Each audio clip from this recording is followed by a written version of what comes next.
Hi beautiful souls, we're going to do a little reading for the collective today for whoever this may resonate with.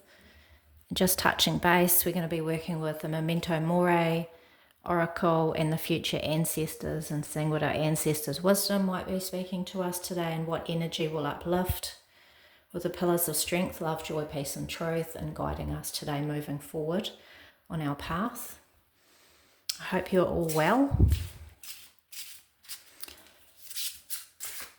So the reading for today is what is the energy that we're needing to embrace? What is the energy that we're needing to release? And what is the energy that we're needing to plant and seed in to grow? So what are we needing to embrace? What are we needing to release? And what are we needing to seed in to plant new fruits for our life, for our highest purpose?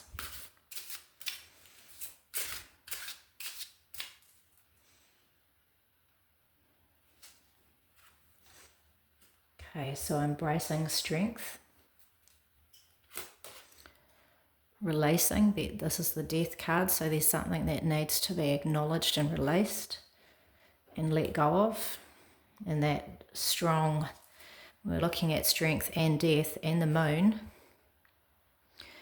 These are all major arcana cards, so there's a lot of soul wisdom, guidance, lessons and growth opportunity here within this reading today. And then we even have the Magician. So goodness me, there's a lot here. Now we're just going to do the Memento Mori and then we'll have a look at just a little bit extra clarity. And I feel into these cards and the language and what the story is trying to express to us for our highest purpose today.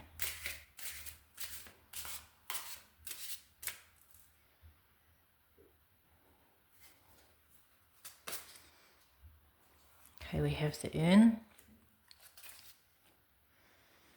and we have the lantern. I'll just move the camera back a little so you can see these extra cards. Okay, so we have the embracing of strength. The strength to allow us not to have complete control and us allowing our logical mind that strength to release. On a level, our logical mind wants to box everything up and put it into its category. Maybe we're needing to have the embracing of the strength to allow our deeper knowing and our deeper self and our gentle self and our more receptive self and less action orientated mind that wants to control everything, letting that take the back seat a little bit more and letting our intuitive, receptive, gentle side, our loving side, start leaning into the strength and the wisdom that's there, even though that lets us find a new and deeper wisdom within ourselves. It also can make us feel a little bit vulnerable. But there is a deep strength in being vulnerable and being open and receptive to all of our self, all of our strength, all the aspects and the facets of who we are as people. We have a brave, roaring lion heart. That's our true strength. Our logical mind is a wonderful strength and a wonderful tool when directed well. And that direction comes well when it's balanced with our strong, brave, roaring lion heart. How does it feel? Always remembering to question this. So how does it feel? So it's allowing that releasing and not needing to control everything. There's strength in this. There's a strength. There's also a strength when we embrace the releasing of perhaps something that needs to be let go of, something that is releasing the old, allowing the new to come in. And we're seeding in the joy in finding and discovering all of the aspects of ourselves. Sometimes we can feel fearful when we think about being in the dark. But these people in this image here, they're not frightened, they're celebrating. This is a time of happiness and growth. The moon can acknowledge cycles, and maybe this is a cycle that recognizes that we set about new intentions and we let things go, and we set a new intentions into embracing a deeper aspect of ourselves, embracing perhaps wounds that need to be embraced and held in order to be released. Embracing the darker aspects of ourselves and the things that perhaps have been pushed down and pushed back because we don't feel strong enough or have the time to be able to sit with them, and feeling like we're on a hamster wheel and we're continuously needing to show up in the world with this brave face on. Maybe this is a time to just sit quietly and have reverence for all the aspects, the fear, the gentle side, the vulnerable side of us, and sit with that side and realize that that's a real strength within us. It's not a weakness. So maybe releasing some of the old thought patterns and limiting, restricting thought patterns. We have the urn and we have the lantern.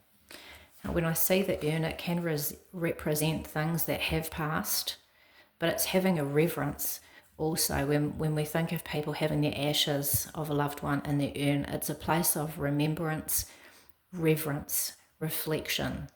And so maybe it's having reverence and reflecting back and celebrating things that have been in order to move forward with the lantern. Now the lantern, it's acknowledging that even though the path might not be fully blazing lit with the bright sun, but there's enough light from the moon, from our quiet voice and our quiet inner knowing, we will find our way, we will find our path. So it's having the strength and the bravery to be drawing into a deeper sense of ourself, a deeper sense of who we are, maybe things that have been forgotten, that quiet voice that has been shut down and forgotten quite a lot. That is the voice, that little quiet voice. The more you spend time with that voice and sit in the dark and listen to those deeper aspects of yourself, the more that lamp will start to brighten and be strong, and from a dim light to growing to a brighter light. But it's also not being fearful of the dark. And when we release things, there's an aspect of sitting still and having reverence for what has been. Releasing things doesn't mean that we have a disharmony relationship with those things that we've released. It's having reverence for where we've been, where we are now, and where we are going to moving forward. And this is bringing and reconnecting and integrating all that has been, all that is, and all that will be. So when we move forward, the foundation on which we move forward into, when you think about building a house, you build the foundation with strength and integrity. And so when we build this house, when we build the integrity of our path and where we're heading and our goals and our dreams moving forward, there's a real strength and integrity when we are at home with all that has been, and all that is now and all that will be. There is a strength and integrity because we're not in a place of disharmony with what has been. We're in a place of reverence. We have grace, reverence, and celebration for all that has been within our life. And there's a sense of grace, peace, and gratitude for what has been, knowing that some things always need to be released in order for new things to come in. The path is here. We hold our lamp. It doesn't have to be blazed up. We don't have to have a map. We have to have a deeper reverence for what has been and a deep trust, peace in what is now, and a deep trust within our own self and our own inner strength and how we move forward and navigate our path moving forward in our life. And this is the way to create deep advocacy and deep strength in our path, and deep, strong foundations in our path and how we move forward today. Remember that we are the magician in this new beginning. We hold this within our own two hands. I hope this message serves you well, beautiful souls. And I send you much love, blessings, and grace today on your path, on your past, on your present, and on your future path. With love and grace.